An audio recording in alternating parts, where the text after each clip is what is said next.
Tuloy-tuloy lang tayo mga kuns para gumanda yung katawan natin. Mukhang kinailangan na rin natin ng coach para mabuhat yung gantong kabigat at gumanda yung katawan na tulad nito. Tara, samahan nyo ulit kami mag-gym dito.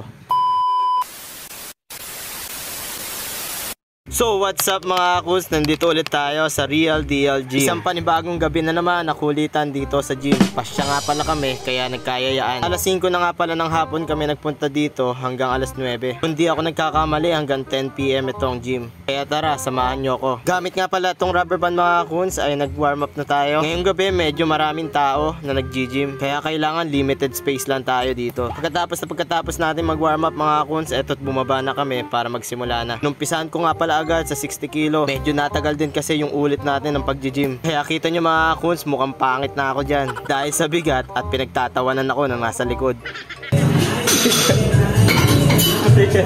Bigat.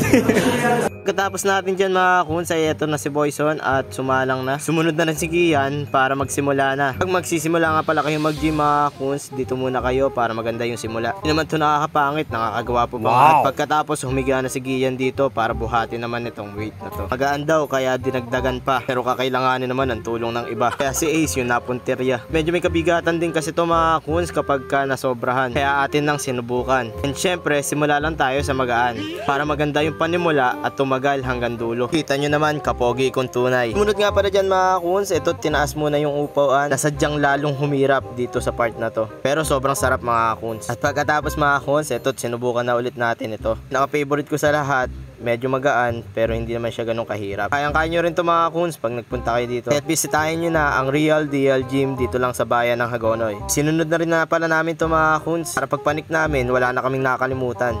Nung una ko nga palang sinubukan to, medyo pumapaning yung kaliwa ko. Pero ngayon, pumapantay na rin. Tignan at pagmasdan itong susunod sa akin. Kaya pala gumaganda yung katawan nito mga kuns. Tignan nyo naman yung binubuhat. Sobrang gigil.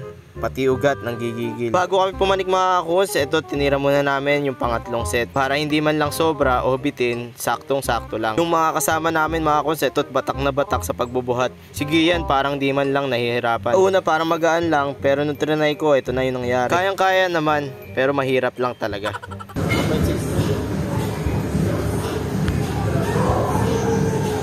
Ayoko na ito. Hirap naman. Ayaw nito, kainin mo na. Ayaw na raw. Uwi na tayo.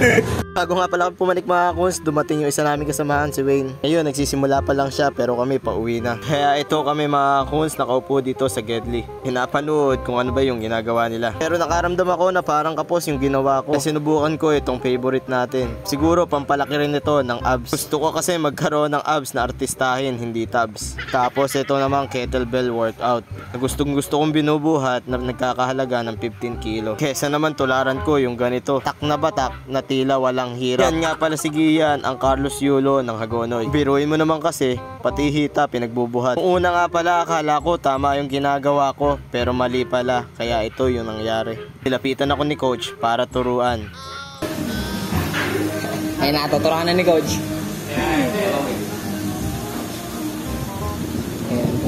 Di kasi naturuan ka daman-daman.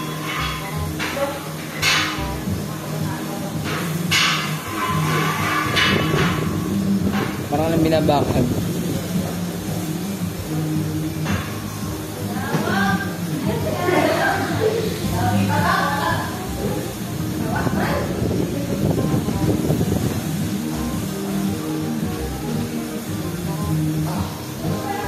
Shoutout nga pala kay coach na sobrang bait. Sobrang sarap sa pakiramdam na may nagtuturo sa'yo. Sa mga pagkakataong mali ka, tinatama ka. Nang makaramdam akong pagod mga kuns, eto umupo na ako. Kaya lang pa-exercise pa rin yung ginawa ko.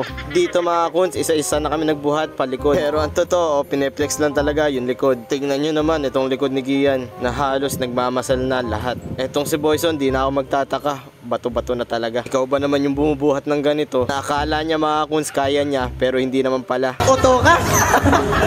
Nang makatapos na kami mga kuns, eto, nag-picture muna kami dito. Papalibutan nga pala ng salamin dito, kaya makakapag-picture ka ng solo. Tipo na mapopost mo sa IG mo. Meron nga silang tagline dito na ang tanging naintindihan ko ay yung kumain. Nang makatapos na kami, eto, nag-picture na ng lahatan. Panay flex nga lang ng mga katawan. Pagkatapos, nagpaalam na rin.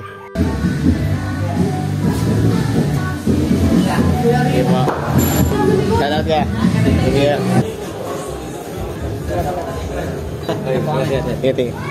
Dito nga pala sa Real DLG mga kuns, ganito kababait yung mga tao. Yung tipo na hindi ka naman kakilala, ipipeace bomb ka. Halos 3 hours din kami nag-gym mga kuns. Hindi namin namalayan, yung high tide pala ay panggabi at mag-OOT pa daw. Kaya ito aming inabutan. Kaya yung mga motor sisisid na sa baha. Ganun talaga mga kuns, wala tayong magagawa, at least masaya tayo.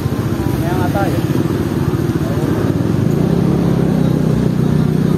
Patay ka na ngayon! Hoy! Ang bihira! Laki-laki! Ayong dadaan! Hoy!